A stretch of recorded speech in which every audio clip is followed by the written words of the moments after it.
नमस्कार मिथिलांचल। तो और देखे छी देसी अंडा के स्पेशल पाउच।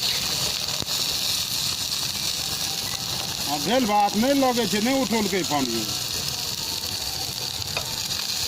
अभिन करे मार देबे तो कह देबे हम उठे ना रख ना, हम कह देबे ठीक है हम कह देबे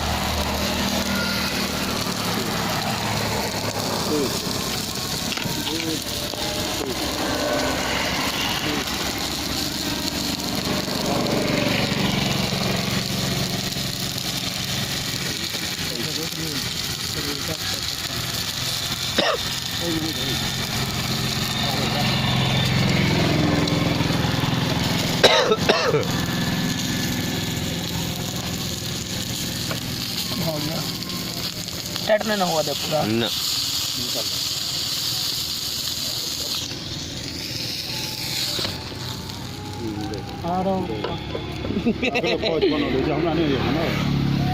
पूरा शानदार पाउच, बॉल बना दिया नहीं। भीमा इसका नाम है। वाह, यही लड़का है, यही लड़का है। 4 मुड़ी के लड़का है, हंसे है, भूखे है, बजे है।